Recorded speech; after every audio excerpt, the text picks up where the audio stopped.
Sushi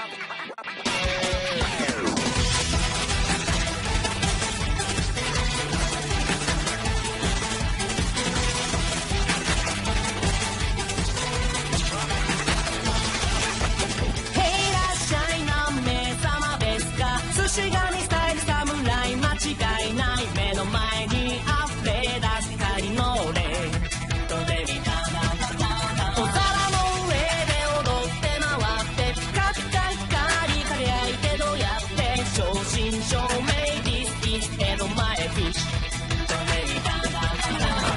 腹すかしてたまんね気持ちで指くわえて見てるだけじゃつまんねえ開き出す寿司ゲートさワンステップ目まぐるしく回る世界の前で寿司ライカーたちのファイトマインが火花パチパチぶつかりそう始まり取りまくって食べまくって Don't stop wake up my way 崩れていく上がっていく赤魚花やらは踊ろうダンスダンスダンスダンス寿司レート掴んでいくパンパンパンパン弾んでいく赤魚花やらは踊ろうダンスダンスダンスダンス寿司レート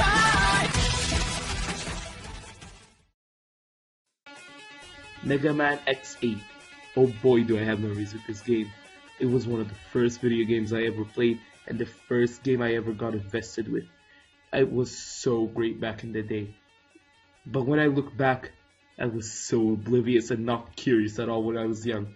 I played 70% of the games without using any other abilities. Not because I wanted a harder game, but because I didn't know they existed. I was just stuck in one of the levels, I kept pressing random buttons, and then suddenly X changed his colors, and he got a new attack. My mind was blown. It was as if I found the secret of the universe. It was so great. I love this game to death. But anyway, back to the review. And just heads up, if you want to experience the game as if I experienced when I was young, you're better off skipping this review because I'm going to spoil the first 9 levels and everything about it. So, see you. To simplify the Mega Man X story, there is a war going between two factions. The Reploid led by X, Axel and Zero, and the Mavericks led by Sigma. So, as a solution to this war, a scientist called Lucami created 2 new projects. An elevator that can take the Reploids to the moon and leave the Mavericks on Earth, and an ability that can copy any robot without taking any virus from that robot, making a perfect copy ability.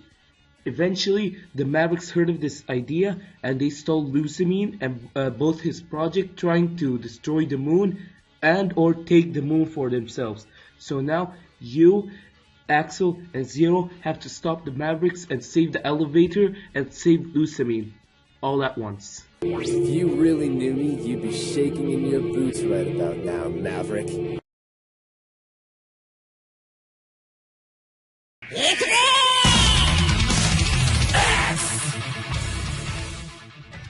After the intro level, at the beginning of every level, you have a choice between 3 characters which you can pick.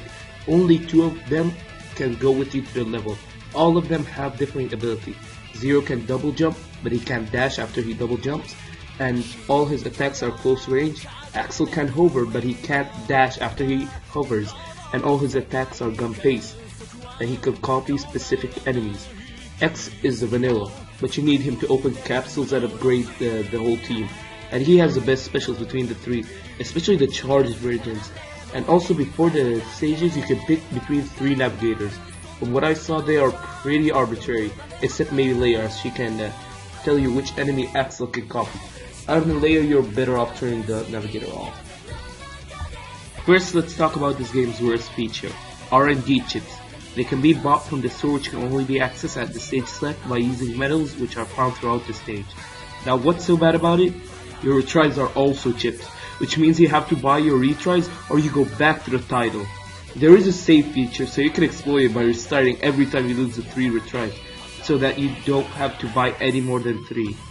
But for all we know, the upcoming re-release of Mega Man X8 might only have an autosave feature, so you'll always be limited by at most 6 retries in the normal mode or 3 in the hard mode. and then you'll have to restart the level from the beginning, and the levels aren't forgiving at all. You'll lose tons of life. Let's talk about the levels.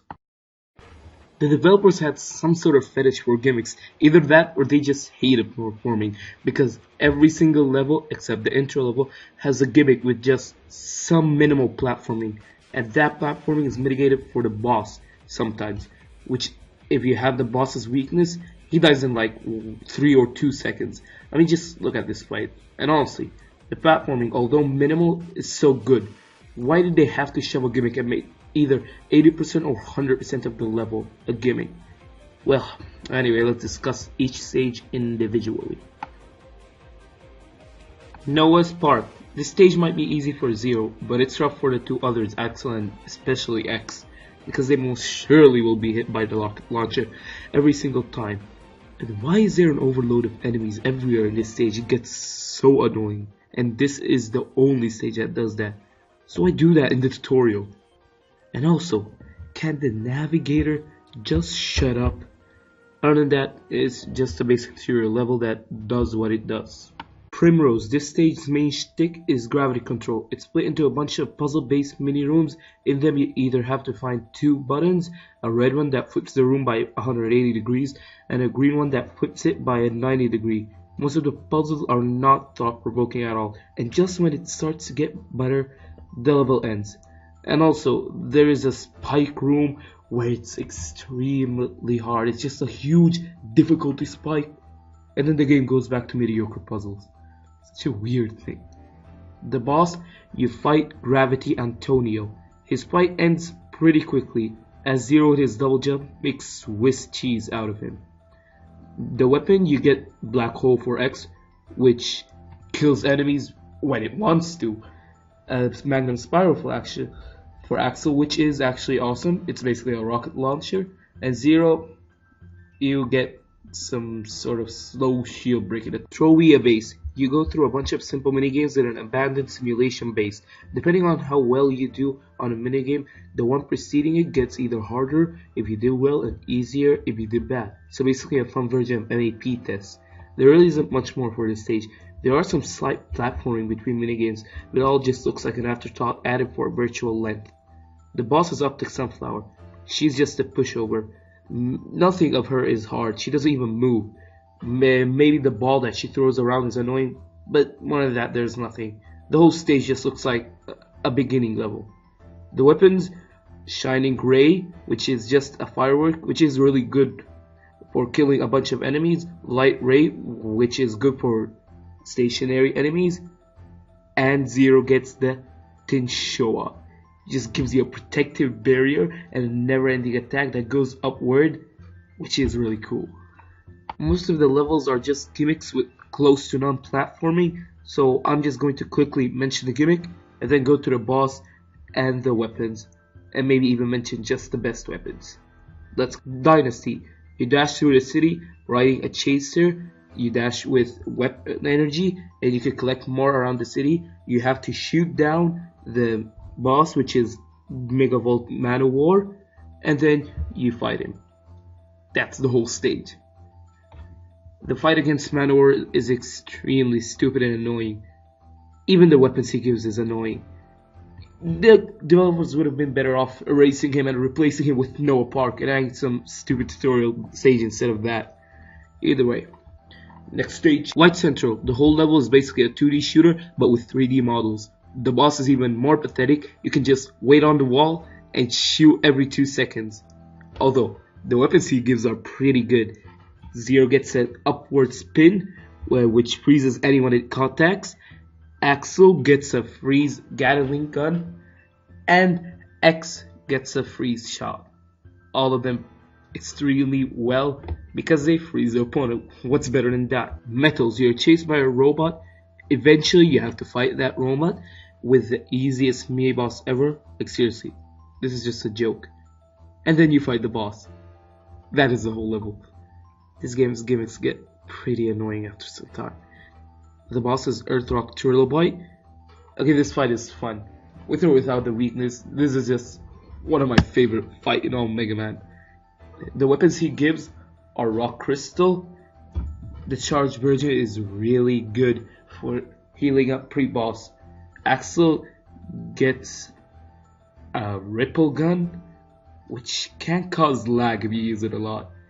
And Zero's weapon is disappointing, he just can't reflect weak shots. And makes the sword orange. A disgusting orange. Green is better. Pitch Black and Inferno. These stages have the best platforming in the whole game, but they're bogged down by their gimmicks. Inferno has ascending and descending stairs, and Pitch Black has a stealth section. Both are extremely boring and annoying, but the bosses are pretty awesome. Inferno has the best boss in the game, the most badass Hot Rooster, and Pitch Black has Black Mantis, the most pussiest of them all. And that makes him awesome. Black Mantis gives you the homing missiles for X, which is the best special he gives, probably one of the best specials ever. And Hot Rooster gives Axel a flamethrower. Nothing more. A flamethrower. Anyway, that's enough with this stage. Let's talk about the collectibles. There are, of course, the armor pieces, which are stable for the X series. There are two armors, the Hermes and Icarus armors. The Hermes one is basically irrelevant because it doesn't have the charged versions for special attacks. Also, other than the armors, you can find around some chips, which you can get some awesome equipments like Zero's weapons, shock absorbers, and weapon converters. And you need to collect them all if you want to get the plus new game after you finish the game, which lets you play with X's ultimate armor, White Axle, and all the navigators. In conclusion, this game is hard, repetitive, but still an endearing game that has some great platforming and awesome specials. Probably second to Mega Man's 4 special. If you're a Mega Man fan, play this game. If you're a platforming fan, play this game. If you want a fun game to waste your time, play this game. You're not gonna find a masterpiece here, but you're gonna enjoy your time. Except in Dynasty stage. Either way, this game is one of my favorite games, and I really like it.